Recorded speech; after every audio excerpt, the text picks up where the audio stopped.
Hello, and welcome to Rest Peacefully, where stories soothe the soul and dreams carry us far from the day behind. I'm your host Ali, and tonight we'll follow a brave little girl and her loyal dog as they begin an unforgettable journey in the wonderful Wizard of Oz. In this special story time, we'll explore the first 6 chapters, from Dorothy's flight in a cyclone to her landing in the magical land of Oz. Along the way, she meets curious munchkins, frees a Tin Woodman, rescues a Scarecrow, and befriends a lion who's more afraid than fierce. This gentle fantasy is perfect for bedtime. If you enjoy these peaceful adventures, be sure to like the video, subscribe to the channel, and tap the bell so you'll always be welcomed back into Storyland.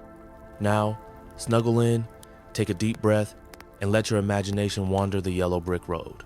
Let's begin. The Wonderful Wizard of Oz. Chapter 1. The Cyclone. Dorothy lived in the midst of the great Kansas prairies, with Uncle Henry, who was a farmer, and Aunt Em, who was the farmer's wife. Their house was small, for the lumber to build it had to be carried by wagon many miles. There were 4 walls, a floor, and a roof, which made one room, and this room contained a rusty-looking cook stove, a cupboard for the dishes, a table, 3 or 4 chairs, and the beds. Uncle Henry and Aunt Em had a big bed in one corner, and Dorothy a little bed in another corner. There was no garret at all, and no cellar, except a small hole dug in the ground called a cyclone cellar, where the family could go in case one of those great whirlwinds arose, mighty enough to crush any building in its path. It was reached by a trap door in the middle of the floor, from which a ladder led down into the small, dark hole. When Dorothy stood in the doorway and looked around, she could see nothing but the great gray prairie on every side. Not a tree nor a house broke the broad sweep of flat country that reached to the edge of the sky in all directions.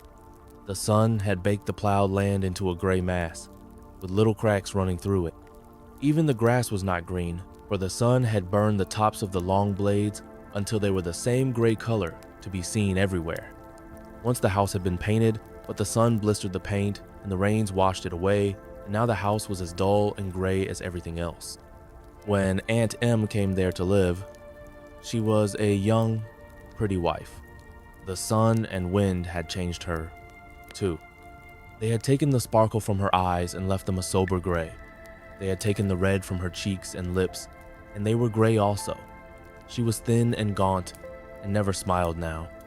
When Dorothy, who was an orphan, first came to her, Aunt Em had been so startled by the child's laughter that she would scream and press her hand upon her heart whenever Dorothy's merry voice reached her ears.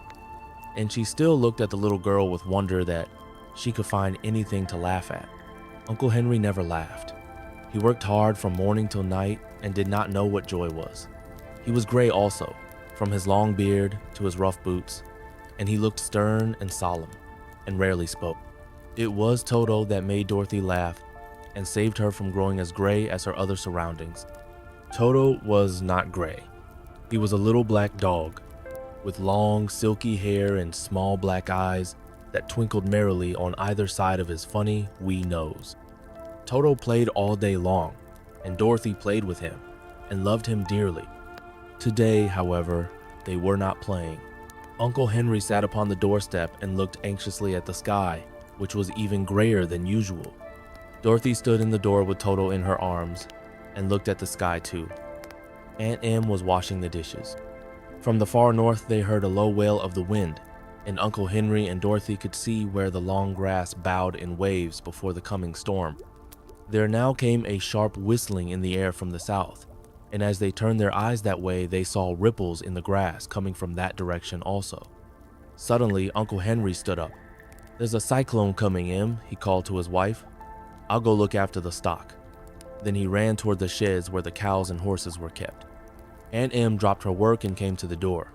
One glance told her of the danger close at hand. "Quick, Dorothy!" she screamed. "Run for the cellar!" Toto jumped out of Dorothy's arms and hid under the bed, and the girl started to get him. Aunt Em, badly frightened, threw open the trapdoor in the floor and climbed down the ladder into the small, dark hole. Dorothy caught Toto at last and started to follow her aunt. When she was halfway across the room, there came a great shriek from the wind, and the house shook so hard that she lost her footing and sat down suddenly upon the floor. Then a strange thing happened. The house whirled around 2 or 3 times and rose slowly through the air. Dorothy felt as if she were going up in a balloon. The north and south winds met where the house stood and made it the exact center of the cyclone.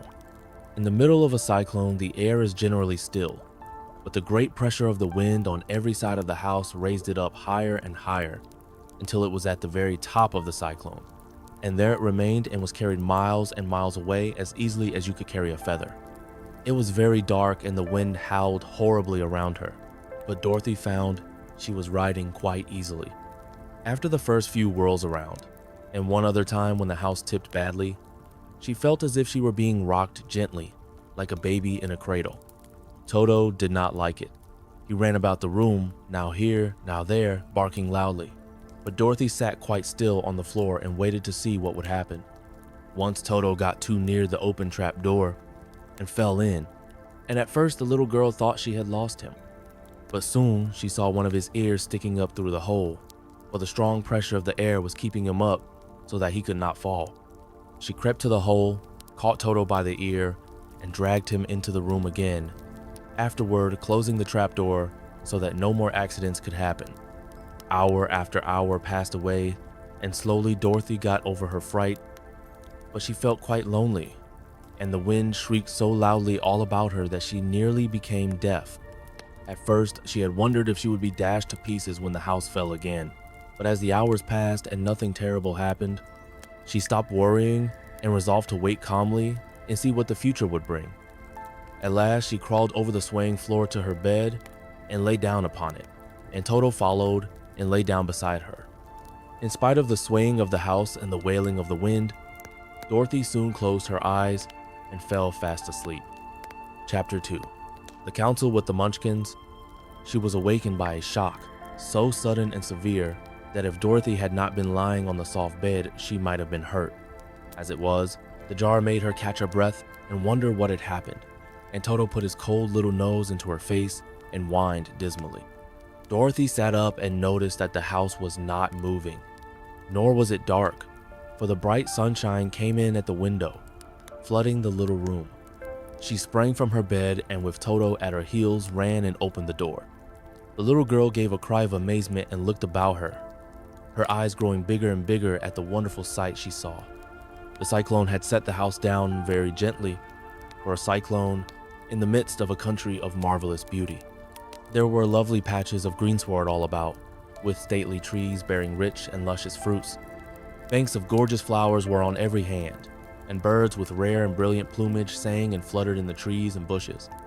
A little way off was a small brook, rushing and sparkling along between green banks, and murmuring in a voice very grateful to a little girl who had lived so long on the dry, gray prairies. While she stood looking eagerly at the strange and beautiful sights, she noticed coming toward her a group of the queerest people she had ever seen. They were not as big as the grown folk she had always been used to, but neither were they very small. In fact, they seemed about as tall as Dorothy, who was a well-grown child for her age, although they were, so far as looks go, many years older. 3 were men and 1 a woman, and all were oddly dressed. They wore round hats that rose to a small point a foot above their heads, with little bells around the brims that tinkled sweetly as they moved. The hats of the men were blue. The little woman's hat was white, and she wore a white gown that hung in pleats from her shoulders. Over it were sprinkled little stars that glistened in the sun like diamonds. The men were dressed in blue, of the same shade as their hats, and wore well-polished boots with a deep roll of blue at the tops. The men, Dorothy thought, were about as old as Uncle Henry, for 2 of them had beards, but the little woman was doubtless much older. Her face was covered with wrinkles, her hair was nearly white, and she walked rather stiffly. When these people drew near the house where Dorothy was standing in the doorway, they paused and whispered among themselves, as if afraid to come farther. But the little old woman walked up to Dorothy, made a low bow, and said, in a sweet voice, "You are welcome, most noble sorceress, to the land of the Munchkins. We are so grateful to you for having killed the wicked witch of the East and for setting our people free from bondage." Dorothy listened to this speech with wonder. What could the little woman possibly mean by calling her a sorceress and saying she had killed the wicked witch of the East? Dorothy was an innocent, harmless little girl who had been carried by a cyclone many miles from home, and she had never killed anything in all her life. But the little woman evidently expected her to answer. So Dorothy said with hesitation, "You are very kind, but there must be some mistake. I have not killed anything." "Your house did anyway," replied the little old woman with a laugh, "and that is the same thing. See," she continued, pointing to the corner of the house, "there are her 2 feet, still sticking out from under a block of wood." Dorothy looked and gave a little cry of fright. There, indeed, just under the corner of the great beam the house rested on, 2 feet were sticking out, shod in silver shoes with pointed toes. "Oh dear, oh dear," cried Dorothy, clasping her hands together in dismay. "The house must have fallen on her. Whatever shall we do?" "There is nothing to be done," said the little woman calmly. "But who was she?" asked Dorothy. "She was the Wicked Witch of the East, as I said," answered the little woman. "She has held all the Munchkins in bondage for many years, making them slave for her night and day. Now they are all set free, and are grateful to you for the favor." "Who are the Munchkins?" inquired Dorothy. "They are the people who live in this land of the East, where the Wicked Witch ruled." "Are you a Munchkin?" asked Dorothy. "No, but I am their friend, although I live in the land of the North. When they saw the Witch of the East was dead, the Munchkins sent a swift messenger to me, and I came at once. I am the Witch of the North." "Oh, gracious," cried Dorothy. "Are you a real witch?" "Yes, indeed," answered the little woman. "But I am a good witch, and the people love me. I am not as powerful as the Wicked Witch was who ruled here, or I should have set the people free myself." "But I thought all witches were wicked," said the girl, who was half frightened at facing a real witch. "Oh no, that is a great mistake. There were only 4 witches in all the land of Oz, and 2 of them, those who live in the North and the South, are good witches. I know this is true, for I am one of them myself, and cannot be mistaken. Those who dwelt in the East and the West were indeed wicked witches, but now that you have killed one of them, there is but one wicked witch in all the land of Oz, the one who lives in the West." "But," said Dorothy after a moment's thought, "Aunt Em has told me that the witches were all dead, years and years ago." "Who is Aunt Em?" inquired the little old woman. "She is my aunt who lives in Kansas, where I came from." The Witch of the North seemed to think for a time, with her head bowed and her eyes upon the ground. Then she looked up and said, "I do not know where Kansas is, for I have never heard that country mentioned before. But tell me, is it a civilized country?" "Oh yes," replied Dorothy.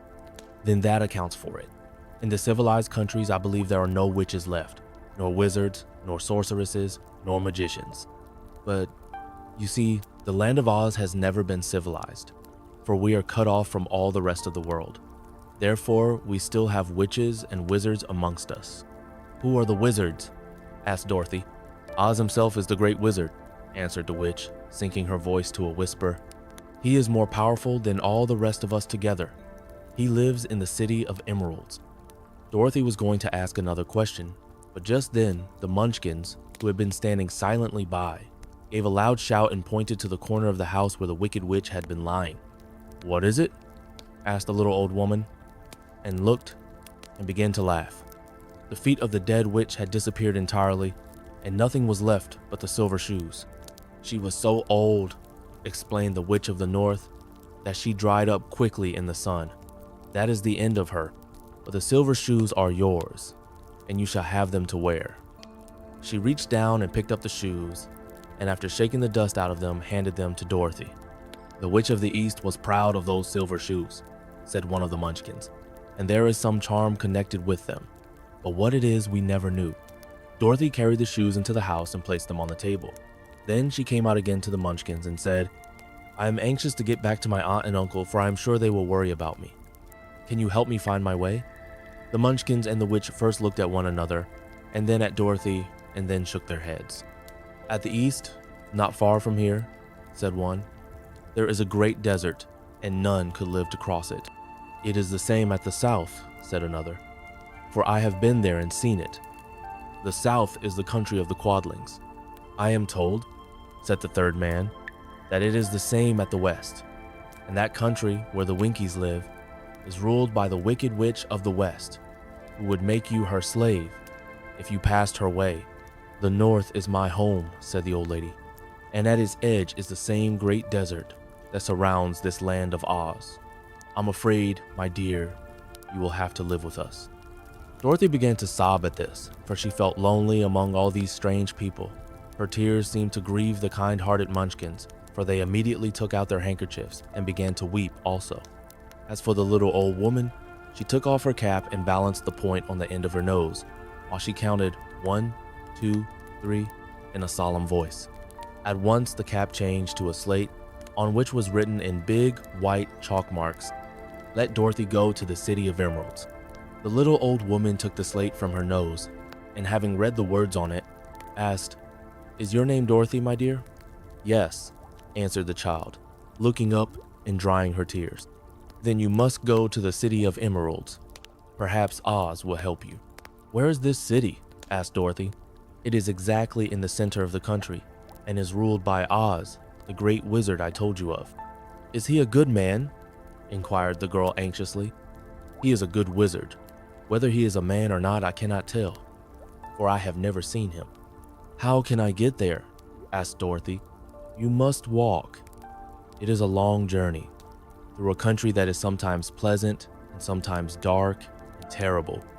However, I will use all the magic arts I know of to keep you from harm. Won't you go with me?" pleaded the girl, who had begun to look upon the little old woman as her only friend. "No, I cannot do that," she replied, "but I will give you my kiss, and no one will dare injure a person who has been kissed by the Witch of the North." She came close to Dorothy and kissed her gently on the forehead. Where her lips touched the girl, they left a round, shining mark, as Dorothy found out soon after. "The road to the City of Emeralds is paved with yellow brick," said the witch, "so you cannot miss it. When you get to Oz, do not be afraid of him, but tell your story and ask him to help you. Goodbye, my dear." The three Munchkins bowed low to her and wished her a pleasant journey, after which they walked away through the trees. The witch gave Dorothy a friendly little nod, whirled around on her left heel 3 times, and straightway disappeared, much to the surprise of little Toto, who barked after her loudly enough when she had gone, because he had been afraid even to growl while she stood by. But Dorothy, knowing her to be a witch, had expected her to disappear in just that way, and was not surprised in the least. Chapter 3. How Dorothy Saved the Scarecrow. When Dorothy was left alone, she began to feel hungry, so she went to the cupboard and cut herself some bread, which she spread with butter. She gave some to Toto, and taking a pail from the shelf, she carried it down to the little brook and filled it with clear, sparkling water. Toto ran over to the trees and began to bark at the birds sitting there. Dorothy went to get him and saw such delicious fruit hanging from the branches that she gathered some of it, finding it just what she wanted to help out her breakfast. Then she went back to the house, and having helped herself and Toto to a good drink of the cool, clear water, she set about making ready for the journey to the City of Emeralds. Dorothy had only one other dress, but that happened to be clean and was hanging on a peg beside her bed. It was gingham with checks of white and blue, and although the blue was somewhat faded with many washings, it was still a pretty frock. The girl washed herself carefully, dressed herself in the clean gingham, and tied her pink sunbonnet on her head. She took a little basket and filled it with bread from the cupboard, laying a white cloth over the top. Then she looked down at her feet and noticed how old and worn her shoes were. "They surely will never do for a long journey, Toto," she said. And Toto looked up into her face with his little black eyes and wagged his tail to show he knew what she meant. At that moment, Dorothy saw lying on the table the silver shoes that had belonged to the Witch of the East. "I wonder if they will fit me," she said to Toto. "They would be just the thing to take a long walk in, for they could not wear out." She took off her old leather shoes and tried on the silver ones, which fitted her as well as if they had been made for her. Finally, she picked up her basket. "Come along, Toto," she said. "We will go to the Emerald City and ask the Great Oz how to get back to Kansas again." She closed the door, locked it, and put the key carefully in the pocket of her dress. And so, with Toto trotting along soberly behind her, she started on her journey. There were several roads nearby, but it did not take her long to find the one paved with yellow bricks. Within a short time, she was walking briskly toward the Emerald City, her silver shoes tinkling merrily on the hard, yellow roadbed. The sun shone bright and the birds sang sweetly, and Dorothy did not feel nearly so bad as you might think a little girl would, who had been suddenly whisked away from her own country and set down in the midst of a strange land. She was surprised, as she walked along, to see how pretty the country was about her. There were neat fences at the sides of the road, painted a dainty blue color, and beyond them were fields of grain and vegetables in abundance. Evidently, the Munchkins were good farmers and able to raise large crops. Once in a while, she would pass a house, and the people came out to look at her and bow low as she went by, for everyone knew she had been the means of destroying the Wicked Witch and setting them free from bondage. The houses of the Munchkins were odd-looking dwellings, for each was round, with a big dome for a roof. All were painted blue, for in this country of the East, blue was the favorite color. Toward evening, when Dorothy was tired with her long walk and began to wonder where she should pass the night, she came to a house rather larger than the rest. On the green lawn before it, many men and women were dancing. 5 little fiddlers played as loudly as possible, and the people were laughing and singing, while a big table nearby was loaded with delicious fruits and nuts, pies and cakes, and many other good things to eat. The people greeted Dorothy kindly and invited her to supper and to pass the night with them, for this was the home of one of the richest Munchkins in the land, and his friends were gathered with him to celebrate their freedom from the bondage of the Wicked Witch. Dorothy ate a hearty supper and was waited upon by the rich Munchkin himself, whose name was Bok. Then she sat upon a settee and watched the people dance. When Bok saw her silver shoes, he said, "You must be a great sorceress." "Why?" asked the girl. "Because you wear silver shoes and have killed the Wicked Witch. Besides, you have white in your frock, and only witches and sorceresses wear white." "My dress is blue and white checked," said Dorothy, smoothing out the wrinkles in it. "It is kind of you to wear that," said Bulk. "Blue is the color of the Munchkins, and white is the witch color, so we know you are a friendly witch." Dorothy did not know what to say to this, for all the people seemed to think her a witch, and she knew very well she was only an ordinary little girl who had come by the chance of a cyclone into a strange land. When she had tired watching the dancing, Bok led her into the house, where he gave her a room with a pretty bed in it. The sheets were made of blue cloth, and Dorothy slept soundly in them till morning, with Toto curled up on the blue rug beside her. She ate a hearty breakfast and watched a wee Munchkin baby, who played with Toto and pulled his tail and crowed and laughed in a way that greatly amused Dorothy. Toto was a fine curiosity to all the people, for they had never seen a dog before.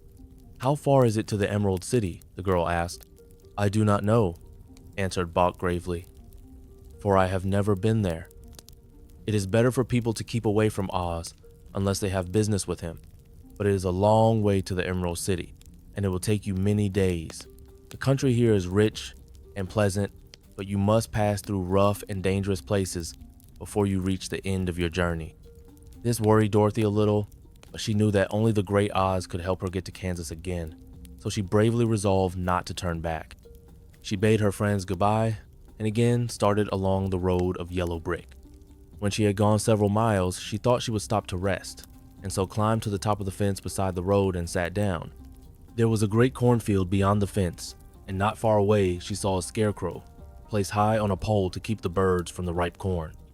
Dorothy leaned her chin upon her hand and gazed thoughtfully at the scarecrow. Its head was a small sack stuffed with straw, with eyes, nose, and mouth painted on it to represent a face.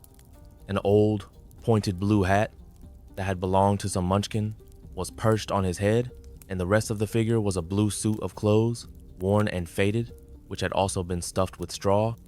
On the feet were some old boots with blue tops, such as every man wore in this country, and the figure was raised above the stalks of corn by means of the pole stuck up its back.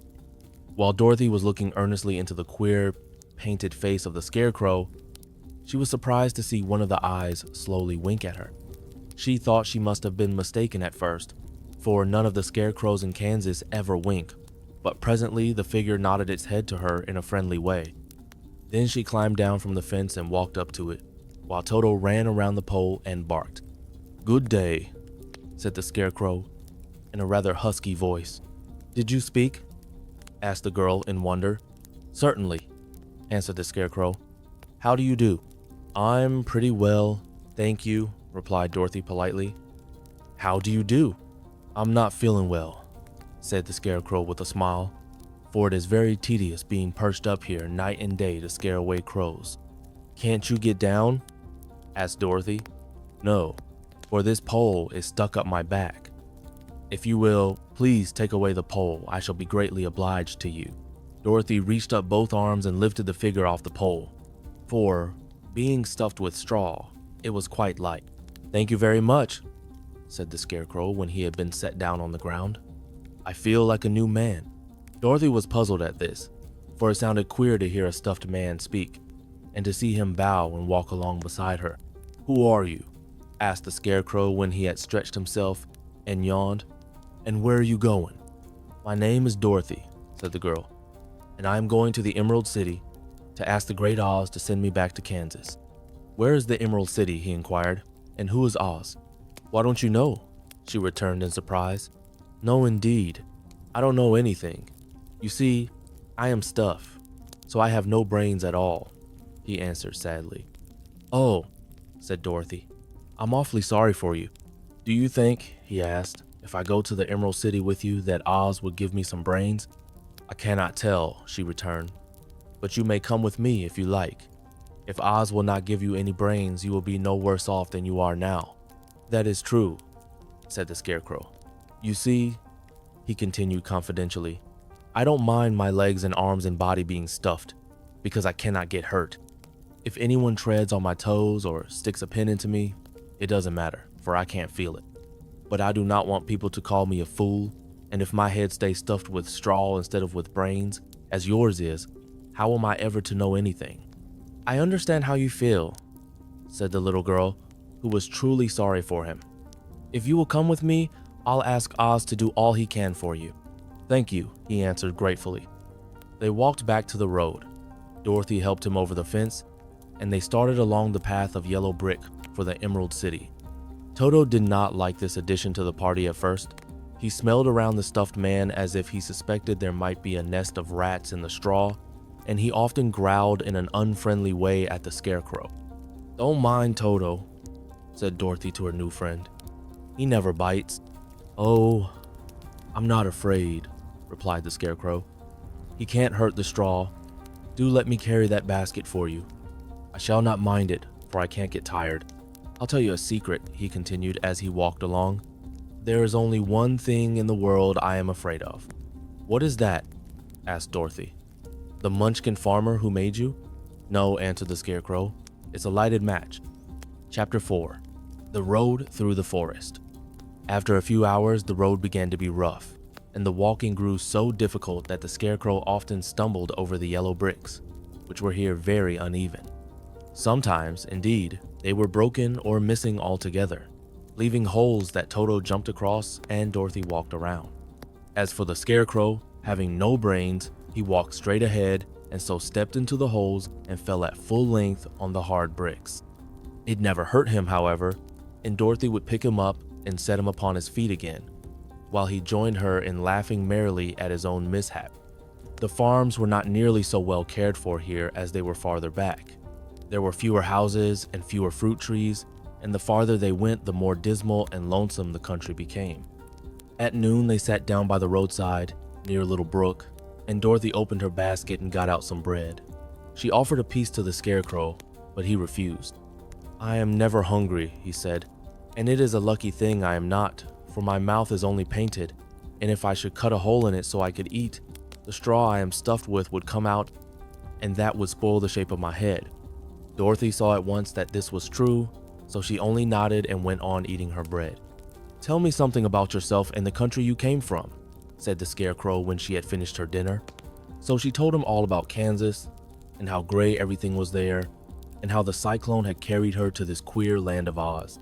The Scarecrow listened carefully and said, "I cannot understand why you should wish to leave this beautiful country and go back to the dry, gray place you call Kansas." "That is because you have no brains," answered the girl. "No matter how dreary and gray our homes are, we people of flesh and blood would rather live there than in any other country, be it ever so beautiful. There is no place like home." The Scarecrow sighed. "Of course I cannot understand it," he said. "If your heads were stuffed with straw like mine, you would probably all live in the beautiful places, and then Kansas would have no people at all.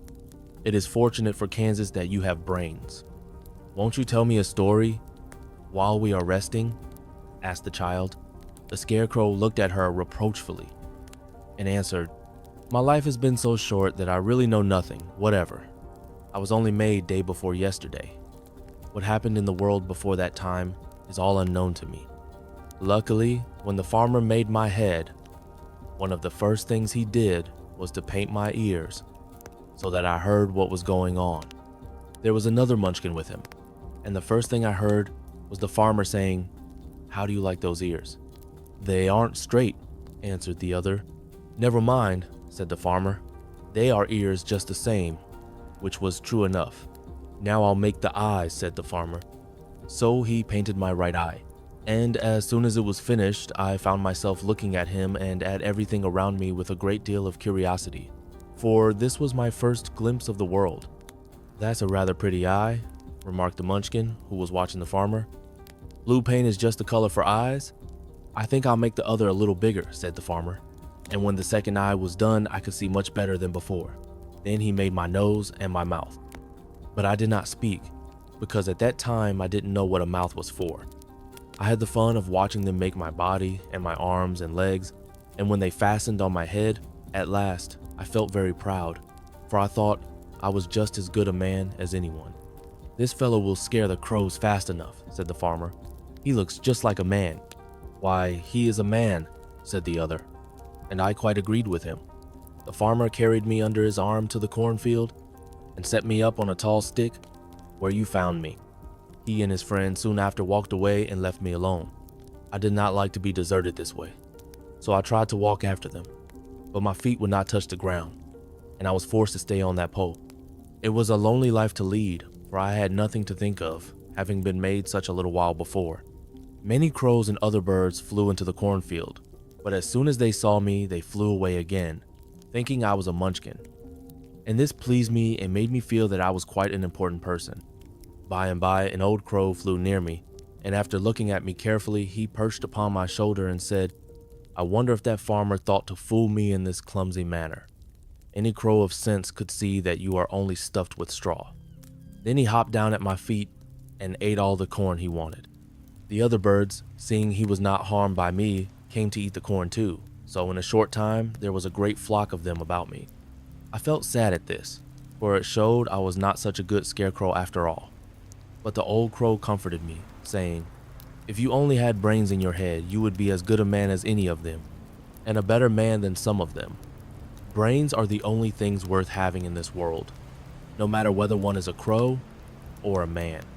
After the crows had gone, I thought this over, and decided I would try hard to get some brains. By good luck you came along and pulled me off the stake, and from what you say, I am sure the Great Oz will give me brains as soon as we get to the Emerald City. "I hope so," said Dorothy earnestly, "since you seem anxious to have them." "Oh yes, I am anxious," returned the Scarecrow. "It is such an uncomfortable feeling to know one is a fool." "Well," said the girl, "let us go," and she handed the basket to the Scarecrow. There were no fences at all by the roadside now, and the land was rough and untilled. Toward evening they came to a great forest, where the trees grew so big and close together that their branches met over the road of yellow brick. It was almost dark under the trees, for the branches shut out the daylight, but the travelers did not stop, and went on into the forest. "If this road goes in, it must come out," said the Scarecrow, "and as the Emerald City is at the other end of the road, we must go wherever it leads us." "Anyone would know that," said Dorothy. "Certainly, that is why I know it," returned the Scarecrow.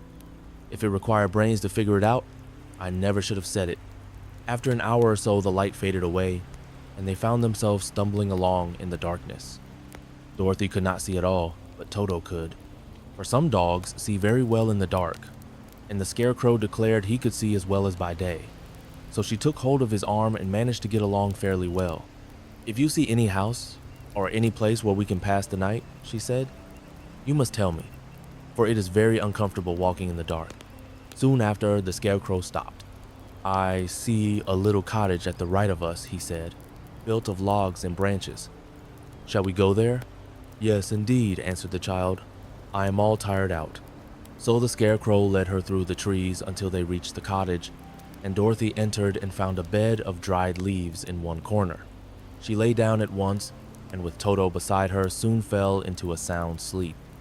The Scarecrow, who was never tired, stood up in another corner and waited patiently until morning came. Chapter 5: The Rescue of the Tin Woodman. When Dorothy awoke, the sun was shining through the trees, and Toto had long been out chasing birds around him and squirrels. She sat up and looked around her. Scarecrow, still standing patiently in his corner, waiting for her. "We must go and search for water," she said to him. "Why do you want water?" he asked. "To wash my face clean after the dust of the road, and to drink so the dry bread will not stick in my throat. It must be inconvenient to be made of flesh," said the Scarecrow thoughtfully, "for you must sleep and eat and drink. However, you have brains, and it is worth a lot of bother to be able to think properly." They left the cottage and walked through the trees until they found a little spring of clear water, where Dorothy drank and bathed and ate her breakfast. She saw there was not much bread left in the basket, and the girl was thankful the Scarecrow did not have to eat anything, for there was scarcely enough for herself and Toto for the day. When she had finished her meal and was about to go back to the road of yellow brick, she was startled to hear a deep groan nearby. "What was that?" she asked timidly.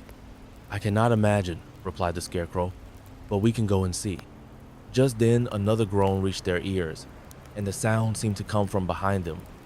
They turned and walked through the forest a few steps, when Dorothy discovered something shining in a ray of sunshine that fell between the trees.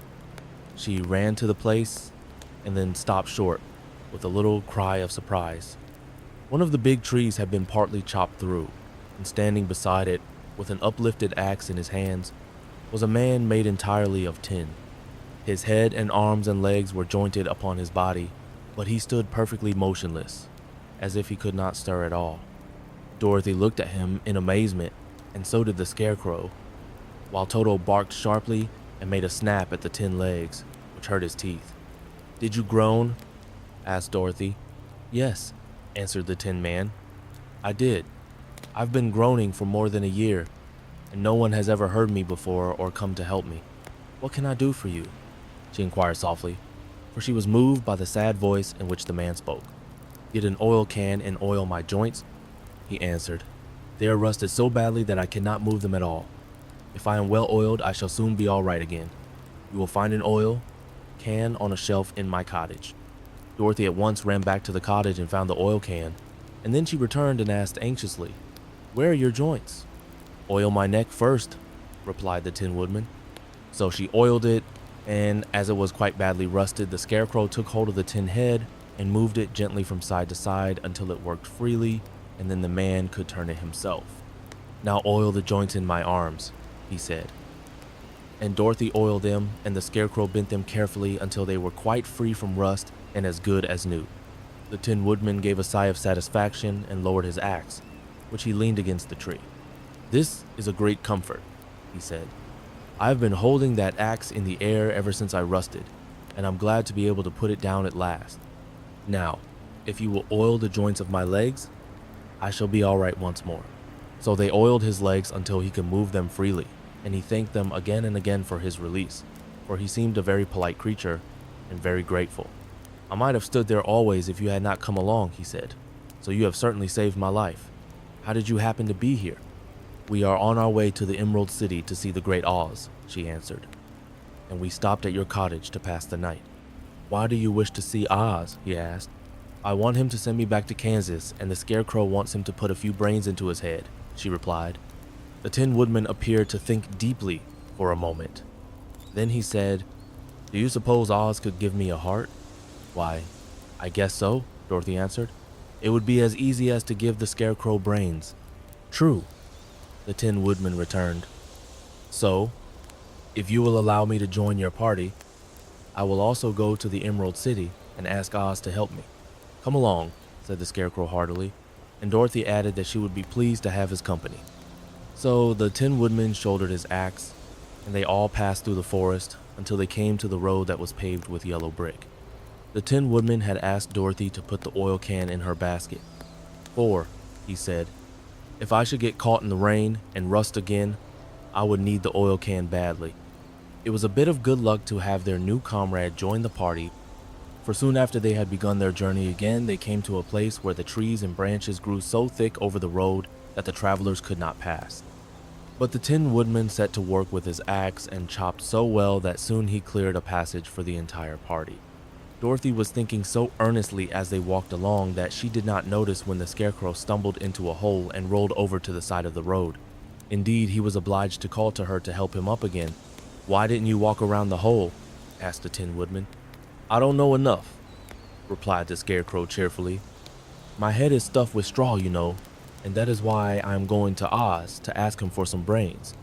"Oh, I see," said the Tin Woodman. "But after all, brains are not the best things in the world. Have you any?" inquired the Scarecrow. "No, my head is quite empty," answered the Woodman.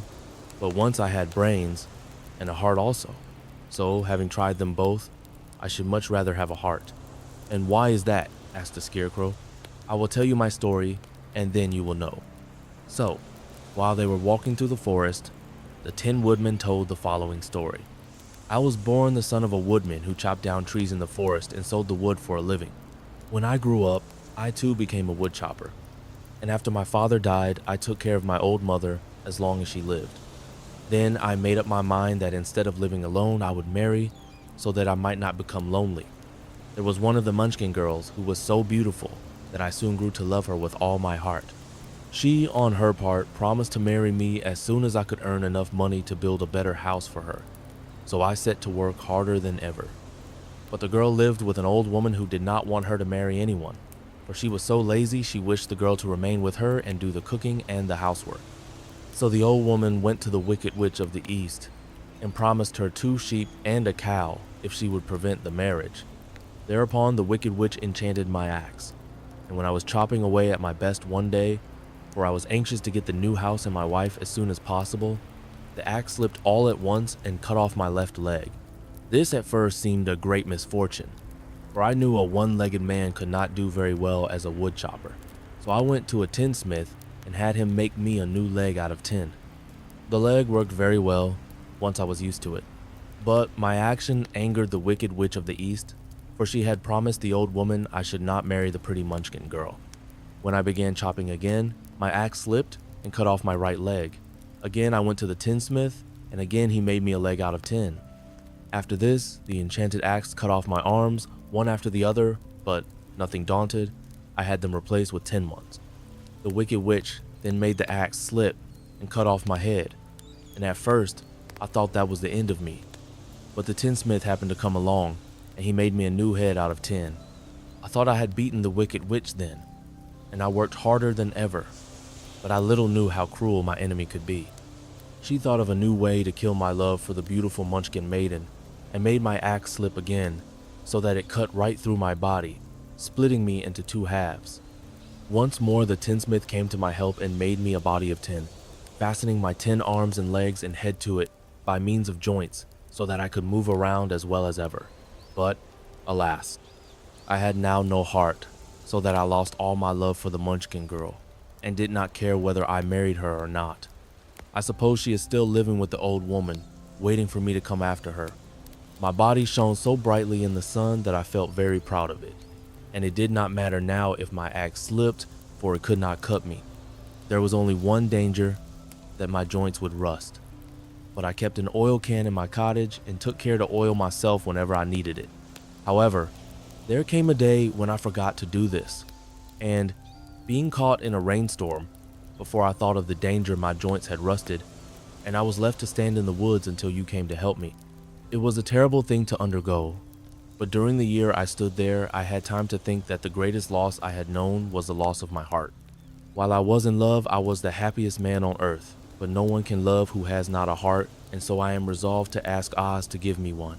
If he does, I will go back to the Munchkin maiden and marry her. Both Dorothy and the Scarecrow had been greatly interested in the story of the Tin Woodman, and now they knew why he was so anxious to get a new heart. "All the same," said the Scarecrow, I shall ask for brains instead of a heart, for a fool would not know what to do with a heart if he had one. I shall take the heart, returned the Tin Woodman, for brains do not make one happy, and happiness is the best thing in the world. Dorothy did not say anything, for she was puzzled to know which of her two friends was right, and she decided if she could only get back to Kansas and Aunt Em, it did not matter so much whether the Woodman had no brains and the Scarecrow no heart, or each got what he wanted. What worried her most was that the bread was nearly gone, and another meal for herself and Toto would empty the basket. To be sure, neither the Woodman nor the Scarecrow ever ate anything, but she was not made of tin nor straw, and could not live unless she was fed. Chapter 6. The Cowardly Lion. All this time, Dorothy and her companions had been walking through the thick woods. The road was still paved with yellow brick, but these were much covered by dried branches and dead leaves from the trees, and the walking was not at all good. There were a few birds in this part of the forest, for birds love the open country where there is plenty of sunshine. But now and then there came a deep growl from some wild animal hidden among the trees. These sounds made the little girl's heart beat fast, for she did not know what made them. But Toto knew, and he walked close to Dorothy's side, and did not even bark in return. "How long will it be?" the child asked of the Tin Woodman. "Before we are out of the forest?" "I cannot tell," was the answer, "for I have never been to the Emerald City. But my father went there once, when I was a boy, and he said it was a long journey through a dangerous country, although nearer to the city where Oz dwells the country is beautiful. But I am not afraid so long as I have my oil can, and nothing can hurt the Scarecrow, while you bear upon your forehead the mark of the Good Witch's kiss, and that will protect you from harm." "But Toto," said the girl anxiously, "what will protect him?" "We must protect him ourselves if he is in danger," replied the Tin Woodman. Just as he spoke, there came from the forest a terrible roar, and the next moment a great lion bounded into the road. With one blow of his paw, he sent the Scarecrow spinning over and over to the edge of the road, and then he struck at the Tin Woodman with his sharp claws. But, to the lion's surprise, he could make no impression on the tin, although the Woodman fell over in the road and lay still. Little Toto, now that he had an enemy to face, ran barking toward the lion, and the great beast had opened his mouth to bite the dog, when Dorothy, fearing Toto would be killed, and heedless of danger, rushed forward and slapped the lion upon his nose as hard as she could, while she cried out, "Don't you dare to bite Toto! You ought to be ashamed of yourself, a big beast like you to bite a poor little dog." "I didn't bite him," said the lion, as he rubbed his nose with his paw where Dorothy had hit it. "No, but you tried to," she retorted. "You are nothing but a big coward." "I know it," said the lion, hanging his head in shame. "I've always known it, but how can I help it? I don't know, I'm sure. To think of your striking a stuffed man, like the poor Scarecrow." "Is he stuffed?" asked the lion in surprise, as he watched her pick up the Scarecrow and set him upon his feet, while she patted him into shape again. "Of course he's stuffed," replied Dorothy, who was still angry. "That's why he went over so easily," remarked the lion. "It astonished me to see him whirl around so. Is the other one stuffed also?" "No," said Dorothy. "He's made of tin," and she helped the Woodman up again. "That's why he nearly blunted my claws," said the lion. "When they scratched against the tin, it made a cold shiver run down my back." "What is that little animal you are so tender of?" "He is my dog, Toto," answered Dorothy. "Is he made of tin or stuffed?" asked the lion. "Neither. He's a meat dog," said the girl. "Oh, he's a curious animal and seems remarkably small now that I look at him. No one would think of biting such a little thing except a coward like me," continued the lion sadly. "What makes you a coward?" asked Dorothy, looking at the great beast in wonder, for he was as big as a small horse. "It's a mystery," replied the lion. "I suppose I was born that way. All the other animals in the forest naturally expect me to be brave, for the lion is everywhere thought to be the king of beasts. I learned that if I roared very loudly, every living thing was frightened and got out of my way. Whenever I've met a man, I've been awfully scared, but I just roared at him, and he has always run away as fast as he could go. If the elephants and the tigers and the bears had ever tried to fight me, I should have run myself. I'm such a coward.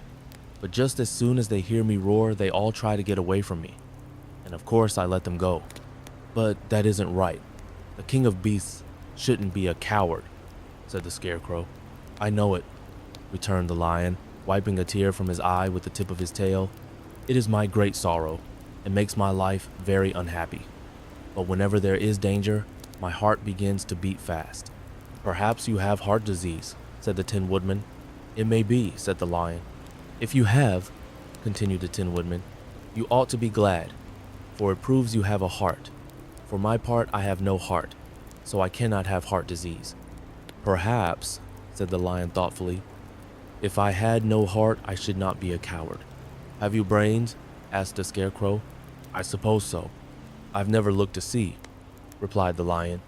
I am going to the Great Oz to ask him to give me some, remarked the Scarecrow, for my head is stuffed with straw. And I am going to ask him to give me a heart, said the Woodman. And I am going to ask him to send Toto and me back to Kansas, added Dorothy. Do you think Oz could give me courage? Asked the Cowardly Lion. Just as easily as he could give me brains, said the Scarecrow. Or give me a heart, said the Tin Woodman.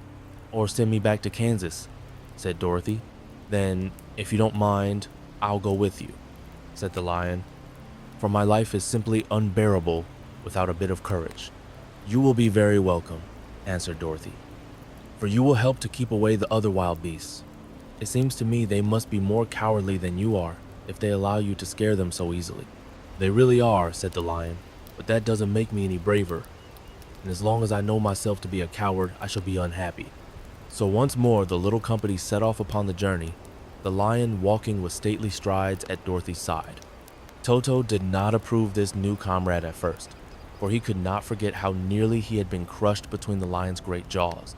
But after a time, he became more at ease, and presently Toto and the Cowardly Lion had grown to be good friends. During the rest of that day, there was no other adventure to mar the peace of their journey. Once, indeed, the Tin Woodman stepped upon a beetle that was crawling along the road and killed the poor little thing. This made the Tin Woodman very unhappy, for he was always careful not to hurt any living creature, and as he walked along, he wept several tears of sorrow and regret. These tears ran slowly down his face and over the hinges of his jaw, and there they rusted. When Dorothy presently asked him a question, the Tin Woodman could not open his mouth, for his jaws were tightly rusted together. He became greatly frightened at this and made many motions to Dorothy to relieve him, but she could not understand. The lion was also puzzled to know what was wrong, but the Scarecrow seized the oil can from Dorothy's basket and oiled the Woodman's jaws, so that after a few moments he could talk as well as before. This will serve me a lesson, said he, to look where I step. For if I should kill another bug or beetle, I should surely cry again, and crying rusts my jaws so that I cannot speak. Thereafter he walked very carefully, with his eyes on the road, and when he saw a tiny ant toiling by, he would step over it, so as not to harm it. The Tin Woodman knew very well he had no heart, and therefore he took great care never to be cruel or unkind to anything. You people with hearts, he said, have something to guide you, and need never do wrong. But I have no heart, and so I must be very careful. When Oz gives me a heart, of course I needn't mind so much.